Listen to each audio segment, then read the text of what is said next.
Bonjour à tous. Ce soir, nous célébrons la fête de Shavuot. Shavuot veut dire des semaines. Comme on dit Shavuotov, bonne semaine. Dans le mot Shavua, d'ailleurs, on retrouve aussi le mot Sheva qui veut dire 7, puisque dans une semaine, il y a 7 jours. Et Shavuot n'est pas seulement des semaines, mais c'est aussi 7 semaines. 7 semaines parce que depuis Pessah jusqu'à Shavuot, nous avons compté le Homer. Aujourd'hui, nous sommes le 49e jour du Homer et le jour de Shavuot est le 50e jour depuis la sortie d'Égypte. On a compté 49 jours, ce qui fait 7 semaines. 7 fois 7, 49.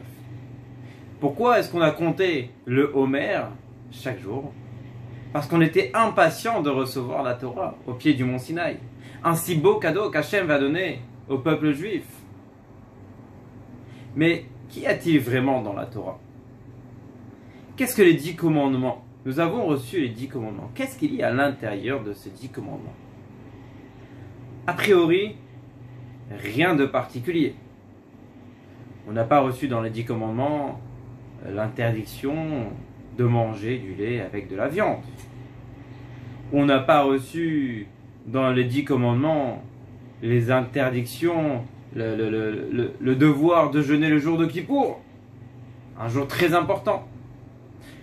10 commandements, a priori, très logiques, très simples, et peut-être que même si Dieu, Chas Shalom, nous n'avait pas donné la Torah, on aurait peut-être su faire certains de ces commandements. Par exemple, vous savez qu'il y a 2 tables de la loi. Alors, le côté droit est réservé pour les commandements qui concernent les Juifs avec l'Éternel. Je suis l'Éternel ton Dieu. Bonne journée. Bonne journée, Shlomo. Je suis l'Éternel ton Dieu. Tu n'auras pas d'autre Dieu. Tu ne mentionneras pas le nom de Dieu en vain. Souviens-toi du jour du Shabbat. Et enfin, respecte ton père et ta mère. C'est pour les 5 premiers commandements du côté droit. Du côté gauche, il y en a encore 5 qui sont encore plus simples et plus logiques. Et là vraiment, on ne comprend pas pourquoi toute cette histoire au pied du mont Sinaï, pourquoi toute cette histoire du don de la Torah pour recevoir des choses a priori tellement simples.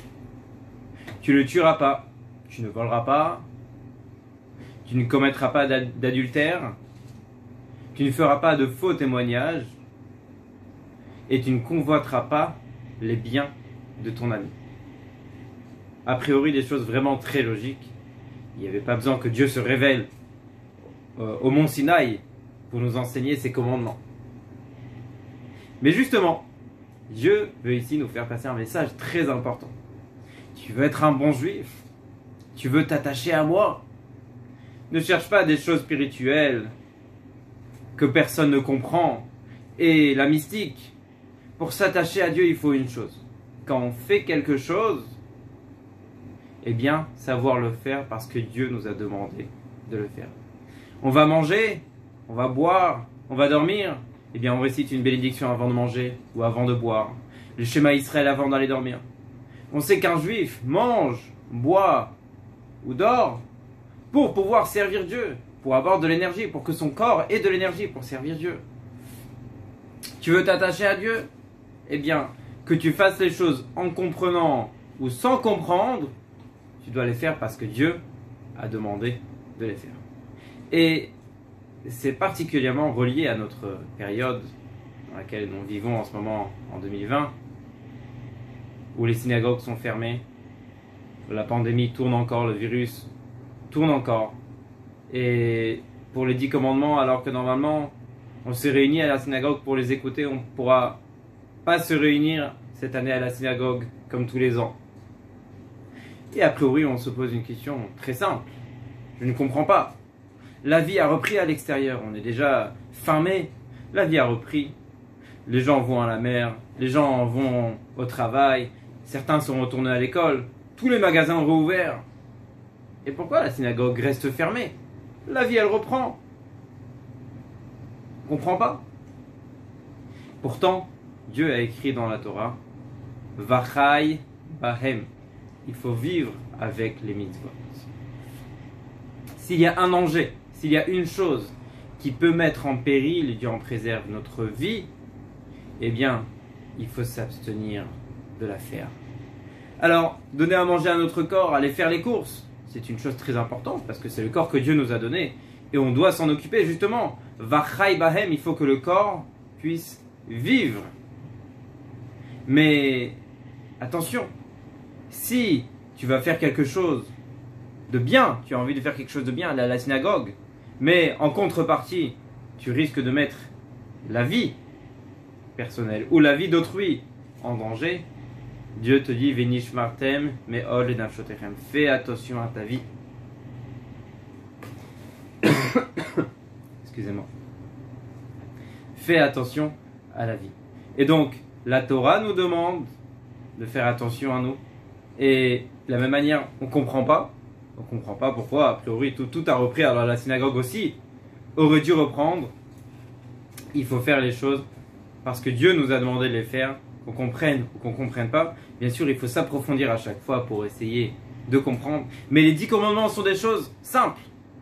Des commandements logiques et humains. Et pourtant Dieu en lui-même a tenu à se révéler lorsque nous étions au pied du mont Sinaï pour se montrer à nous que c'est lui-même qui dit ces commandements. Pour lui dire quelque chose de très sévère ou de très léger, un commandement que tu comprends ou que tu ne comprends pas, que ce soit le jour de Kippour ou que ce soit ne pas voler un commerçant ou ne pas rentrer dans le métro sans payer, tous les deux font partie des commandements que Dieu nous a donnés et à travers ces commandements on peut s'attacher à Dieu. D'ailleurs le mot mitzvah vient en araméen du mot tzavta qui veut dire se lier. Lorsqu'on fait une mitzvah, on se lie à Dieu. Et donc, marshava tova, une bonne pensée, Dieu l'attache, la relie avec une action, l'associe à une action. Et donc avec notre bonne pensée et notre bonne volonté d'être à la synagogue, mais cette année ne pas pouvoir être présent pour écouter les 10 commandements, eh bien, on peut les lire à la maison. Chacun prendra soin de lire des parties de la Torah et particulièrement les 10 commandements, des récits ou des histoires sur la fête de Shavuot avec des explications ou des belles coutumes sur la fête de Shavuot. Et Dieu va considérer comme si on les avait fait concrètement. Et Bezrat Hashem, on espère bien sûr que par le mérite de la fête de Shavuot et des 7 semaines que nous avons comptées depuis Pessah jusqu'à Shavuot, eh bien, Dieu enlève cette maladie, ce virus, cette pandémie, que nous puissions tous retrouver la santé et avec la délivrance immédiate par la venue de Mashiach. Chag Sameach, bonne fête de Shavuot, Kabbalat Torah Besimcha Uvipnimiut, que le don de la Torah soit fait par la joie et à l'intérieur de nous en profondeur.